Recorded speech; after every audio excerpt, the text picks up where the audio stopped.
Pessoal, hoje eu tô aqui novamente com a Roberta, nossa psicanalista de plantão, para tratar um pouco mais sobre esse assunto tão polêmico e tão falado hoje em dia, que é a autoestima.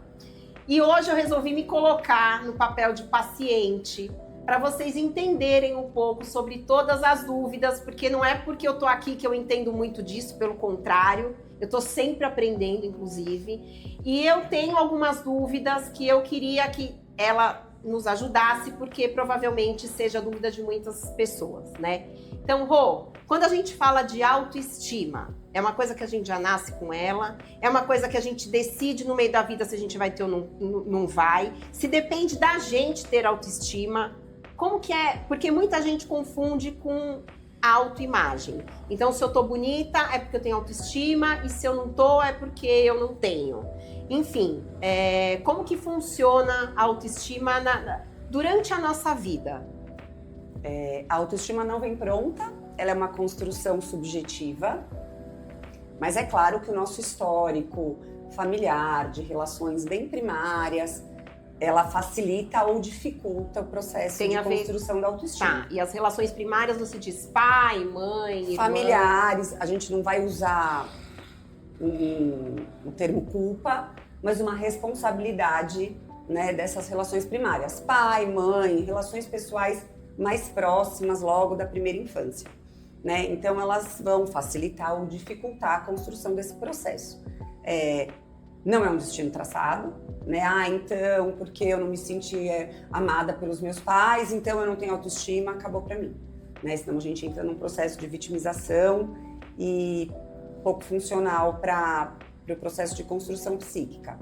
A gente pode sim começar a perceber, através ou da análise de qualquer processo que a fala, né, vai se construindo, na troca com uma amiga, no processo de análise de uma maneira mais direcionada, lógico, quais são os pontos que ferem minha autoestima.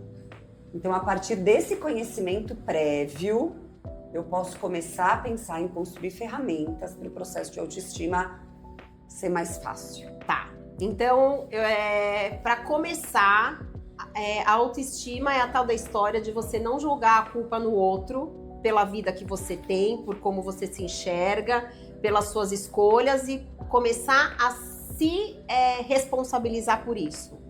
Eu acho que é o primeiro passo, né? Então, por exemplo, a gente vai pensar nas escolhas que a gente faz ao longo da vida. Seja no trabalho, seja em relações amorosas, seja rotina. E aí muito que a gente escuta às vezes nossa, mas toda vez isso se repete. Então, no meu trabalho, eu nunca sou reconhecida, eu posso mudar de emprego, eu posso construir meu negócio próprio e o reconhecimento nunca vem, o dinheiro nunca é suficiente. Ou nas relações amorosas, o tal do dedo podre, né? Só me aparece pessoas que não me valorizam, que não me reconhecem, que não querem construir uma vida do meu lado. E aí a gente fica pensando como esses padrões e essas escolhas que parecem... céu, que acontecem ao acaso, porque eu me torno a vítima da minha própria história, como isso vai ferir a nossa autoestima e por que esses ciclos se repetem. Então, muitas vezes, as pessoas chegam na clínica e a maior parte delas, principalmente ao se tratar de autoestima, parece que a vida está andando em círculos, né? E aí, quando essa pessoa começa a dizer e se apropriar das escolhas que ela faz. Fui eu mesmo que não quis, fui eu mesma. Exatamente, são padrões que se repetem porque você está buscando inconscientemente algo que é conhecido. Confortável. Mesmo que sofrido. É mais fácil a gente se atrair ou ser atraída, né, por algo conhecido, por um circuito conhecido de relacionamento ou de escolha de profissão. Mesmo que seja ruim. Mesmo que seja ruim. Porque o medo do desconhecido faz a gente já negar. E sempre tem a questão do merecimento, que aí tem a ver com a autoestima. Né? Então, o que eu mereço? O que você quer? O que você merece?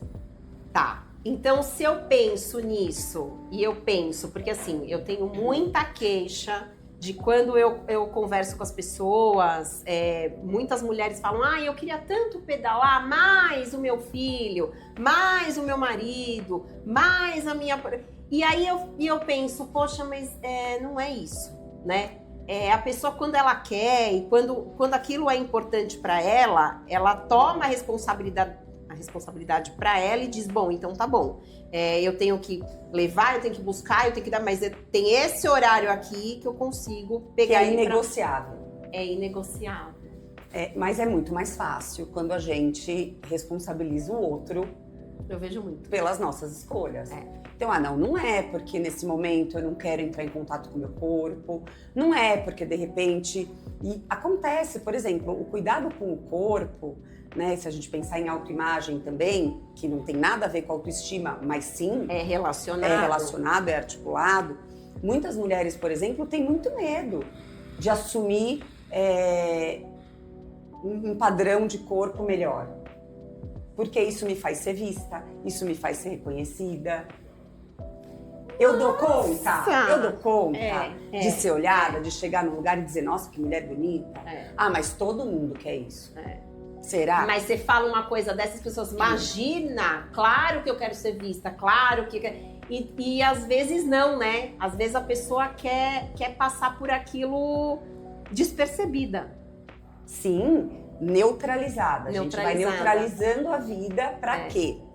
Porque é sempre, como a gente disse, acho que no nosso primeiro vídeo, é sempre o desconforto, o incômodo que vai gerar movimento.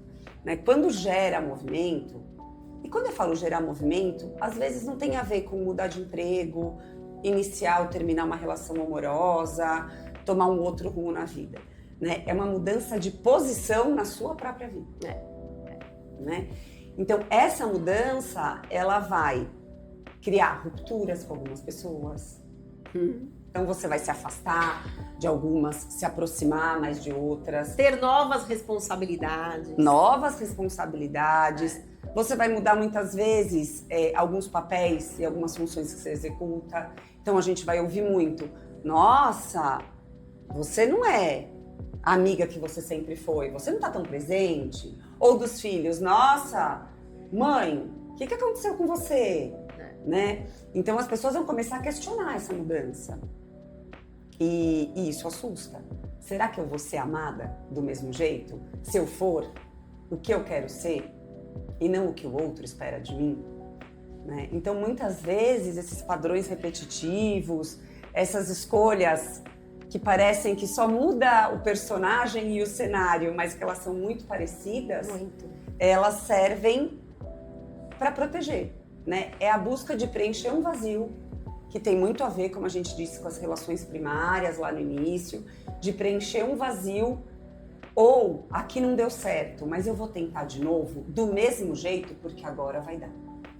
É a tal da história do se boicotar, né? Então, é dizer, bom, então tá, então eu não vou... Vamos dar o exemplo da MyCycle, porque a gente tá falando de saúde aqui, então assim...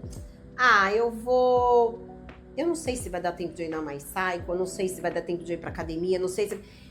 não, porque eu tenho que buscar o fulano, eu tenho que fazer não sei o que com o meu marido não gosta. É sempre o outro. E aí nisso que rola a história. Sim, você vai se perdendo na demanda e no desejo do outro, que às vezes não é nem real.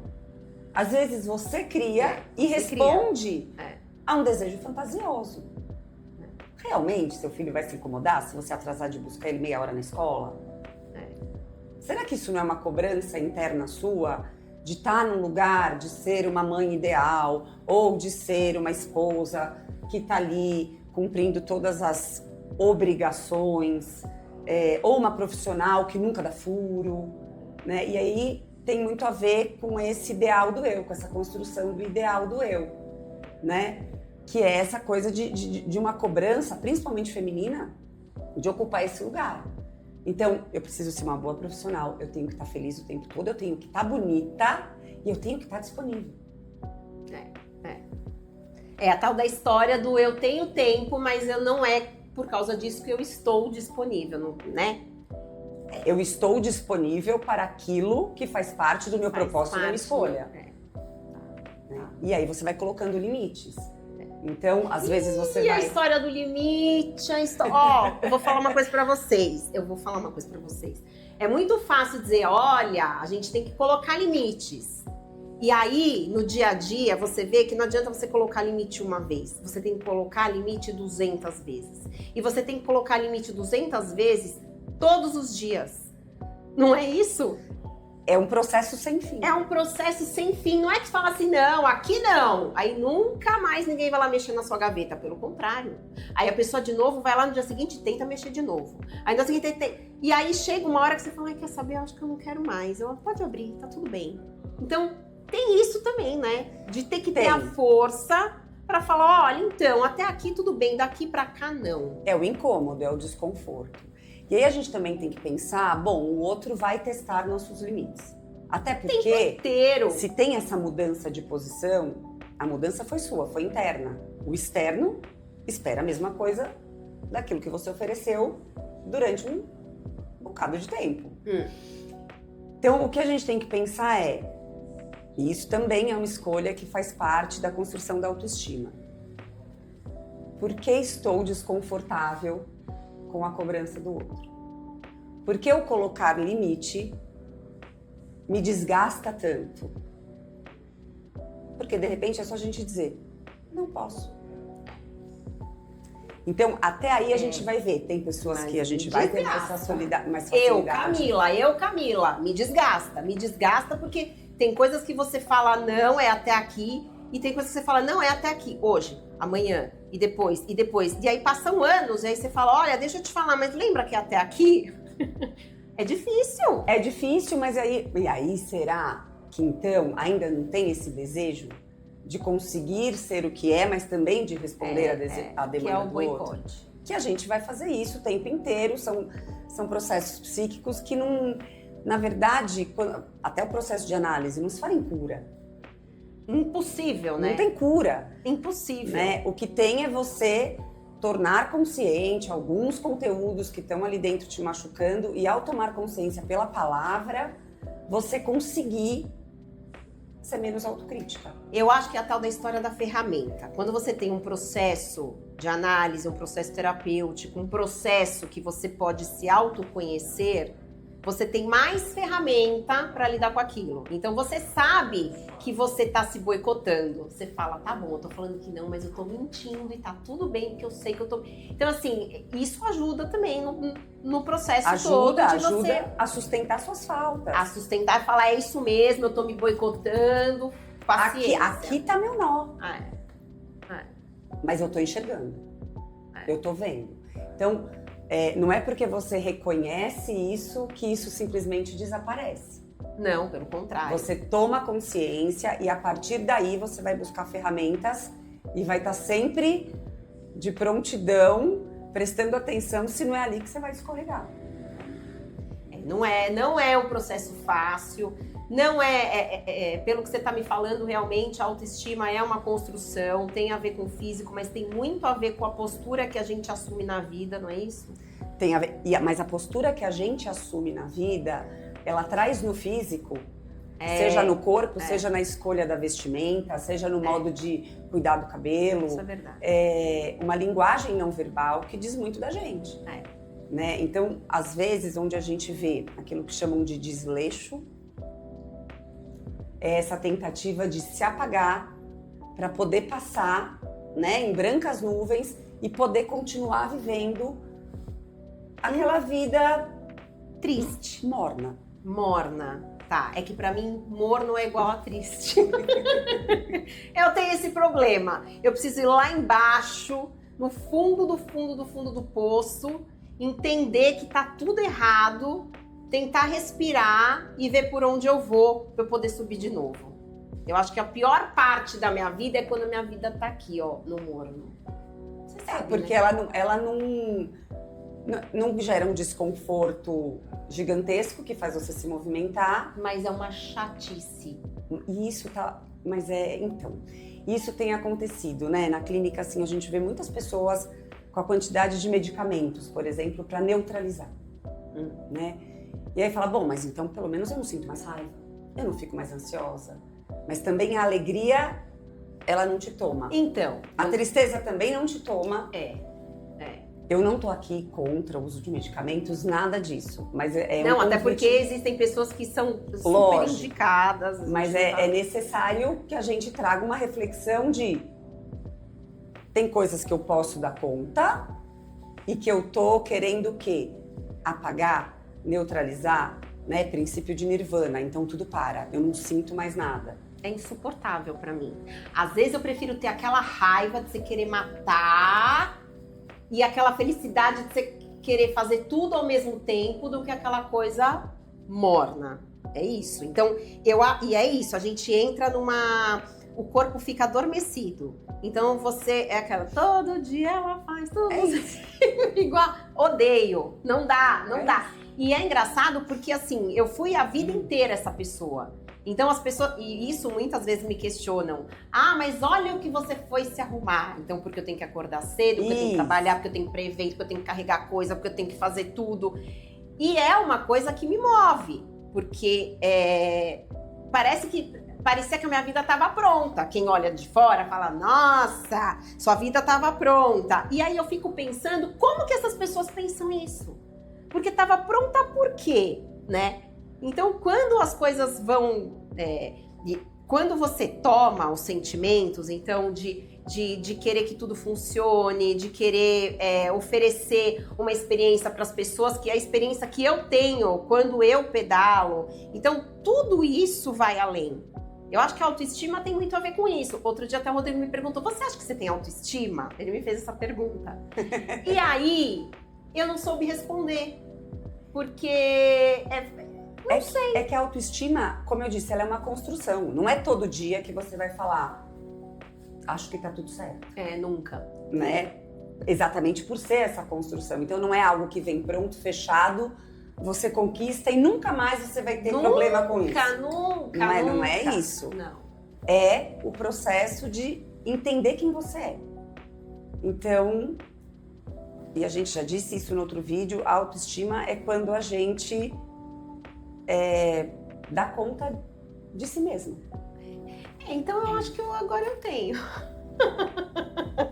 Porque é isso, você tá dentro da sua vida completamente, assim, você se sente no seu lugar, né? Eu não sei explicar. Mesmo que os outros digam, mas por que você foi se arrumar isso? Não, eu acho engraçado quando você fala, nossa, mas a hora que você foi se arrumar, e eu acho engraçado, porque pra mim, eu amo trabalhar sábado, domingo, saio daqui tarde, às vezes saio cedo, porque eu saio a hora que eu quiser, porque eu faço o que eu quero.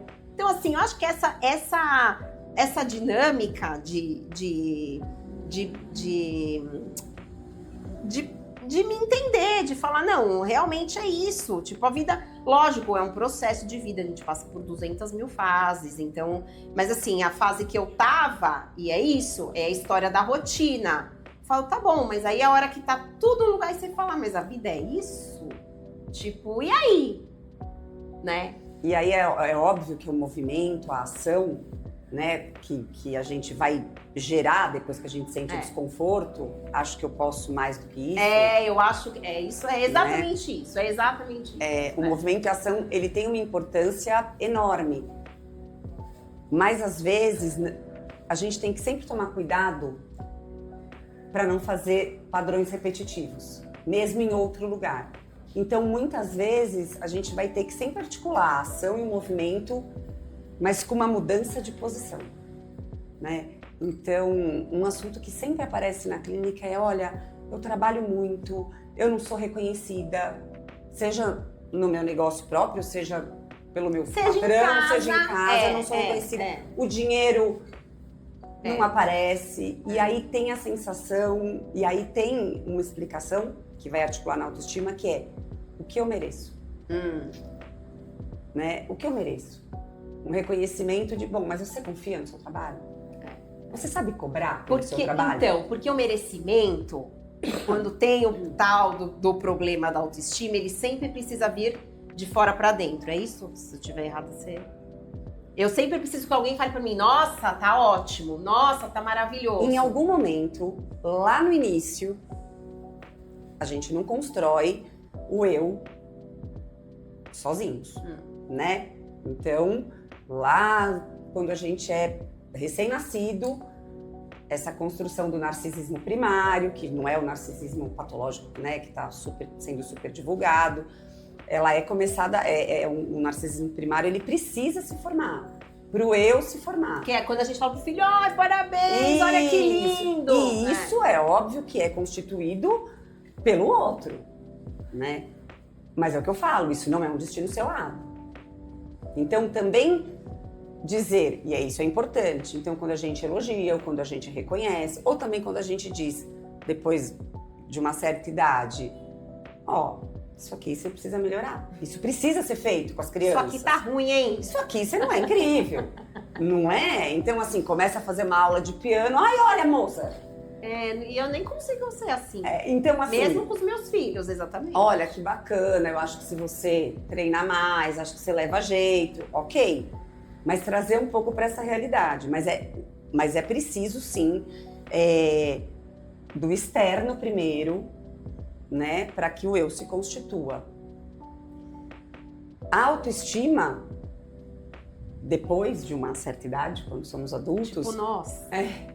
Ela vai buscar, a gente vai buscar identificações conhecidas, né? Então, quando a gente se dá conta de que o que a gente busca, esse desejo que a gente busca, nunca vai se satisfazer, como um dia se satisfez lá na infância, a gente começa a entender que a vida é por nossa conta mesmo. Né? E aí você vai fazer escolhas que te beneficiem para que você comece a construir o processo de autoestima. Ô, gente, deixa eu falar, é um assunto complexo, né? Porque cada pessoa, eu acho que cada pessoa a autoestima pega numa parte. Então, ou seja em relação à maternidade, ou em relação ao casamento, ou em relação à profissão. E aí uma coisa que eu aprendi lá atrás, de muitos e muitos, até acho que foi um livro que tinha me indicado, sobre os pilares da vida. Que você precisa ter o pilar profissional, o pilar familiar, o pilar das amizades. Por quê? Porque nunca todos vão estar bem ao mesmo tempo. E aí, quando um ameaça ruir, você tem o outro, você tem o outro, você tem o outro. E eu acho que é isso, mais ou menos, que sustenta a autoestima. Ou não? Sim, a autoestima é você poder exercer todas as funções que a vida lhe apresenta, se sentindo inteira em cada uma delas. Se sentir inteira não é dar conta de tudo o tempo todo. Né? Exatamente. Então, quando eu estou no meu trabalho, eu estou no meu trabalho. Porque tem propósito, porque, como você diz, da MyCycle, né? Então, foi uma experiência pessoal minha, o pedalar me ajudou um tanto, e aí essa escolha na minha jornada individual faz com que eu achasse um propósito, o propósito está sempre relacionado ao outro, né? O que a gente vai levar ao outro, e fazer mais pessoas pedalarem para ter não a mesma experiência, mas alguma experiência semelhante à que eu tive. Então eu tô no meu trabalho, eu tô inteira porque eu tenho propósito. Eu tô cuidando dos meus filhos, agora eu tô cuidando dos meus filhos. Eu tô com meu marido, agora eu estou com meu marido. Sem a questão que a gente fala, né? O corpo num lugar e a cabeça no outro. Então você tá no seu trabalho falando, bom, mas aí eu preciso buscar na escola. Mas Roberta, como faz isso? Muita gente me pergunta. Vivendo o que se tem, né? Porque parece que sempre existe uma busca por algo maior. E é óbvio que a gente sempre tem que buscar algo maior, que é isso que faz a gente se movimentar. Mas a gente poder enxergar também o que a gente construiu até aqui, né? Um conhecimento próprio mesmo. Próprio. Então, a gente vai precisar, muitas vezes, da validação do outro para ter. Então, por que as pessoas vêm procurar a MyCycle? Porque elas validam que o que você faz é bom, é óbvio, ninguém é um ermitão, né?